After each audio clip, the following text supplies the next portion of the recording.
आरव कुमार रात को 12 बजे लोगों की नजरों से बचते बचते हुए चल रहा था। आज उसके चेहरे के सड़े हुए मांस में एक विचित्र सी प्रसन्नता थी।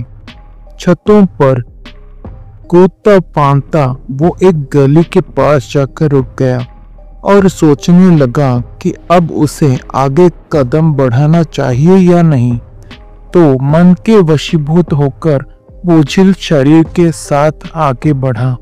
जहां वो कभी अपने घर में हंसते खेलते परिवार के साथ रहता था।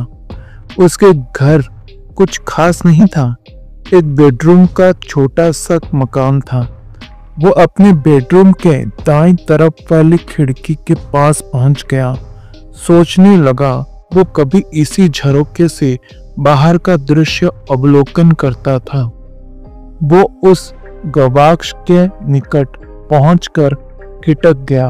उसका साहस नहीं हो रहा था, लेकिन अपनी बेटी को देखने की लालसा से उसके डग बरबस खिड़की के तरफ चल पड़े। फिर उसने खिड़की के अंदर झांका तो देखा उसकी पत्नी बेटी को अपनी छाती से लगाकर बहुत ही गहरी नींद से सो रही थी।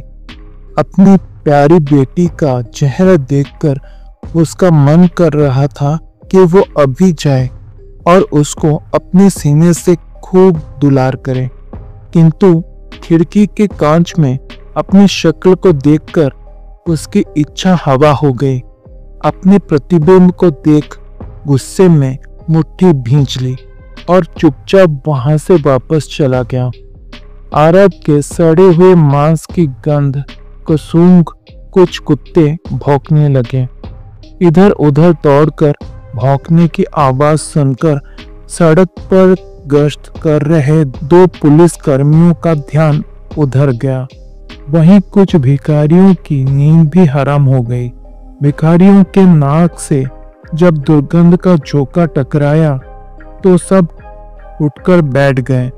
सबने सवालिया निगाह डालते हुए नाक बंद कर ली। तभी आरव ने दीवार कूदकर सड़क पर छलांग लगाई। उसे देखकर सबकी आंखें पटी की पटी रह गई। एक पुलिसकर्मी ने कड़क आवाज लगाते हुए पूछा, ए, कौन है उधर?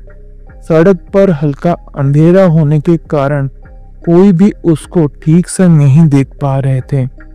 आरव ने उनकी तरफ देखा, परंतु कोई खतरा न समझकर वो आगे बढ़ गया। पुलिस वाले चीखते रहे, ए, रुको रुको, किधर जा रहे हो? मगर आरव ने आवाज पर कोई ध्यान नहीं दिया और कूदता फांदता अंधेरे में लोप हो गया। पुलिस कर्मियों ने तुरंत थाने में सूचना दी। दूसरे दिन सुबह के 10 बज रहे थे। पुलिस कर्मी अपनी नाइट शिफ्ट पूरी कर वापस जा रहे थे। उन्होंने जाते जाते सब इंस्पेक्टर राजेश शर्मा को रात को एक संदिग्ध व्यक्ति के आने की सूचना दी। तो शर्मा ने कहा, ठीक है, चलो छोड़ो, होगा कोई। चोरी की कंप्लेन आती है तब देखेंगे। शर्मा कंधे उचकाते हुए बोला।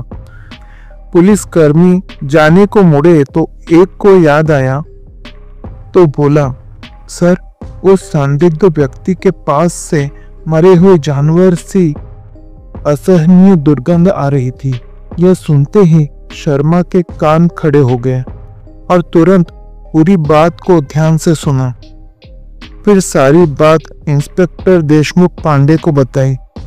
ठीक है, वहां जाकर ठीक से इन्वेस्टिगेशन करो। किसी के घर कोई चोरी हुई हो या कोई घटना हो गई हो, गहरा निरीक्षण करो। पांडे ने तत्परता से आदेश दिया। जी सर, शर्मा ने कहा और वो सैल्यूट कर वहां से चला गया।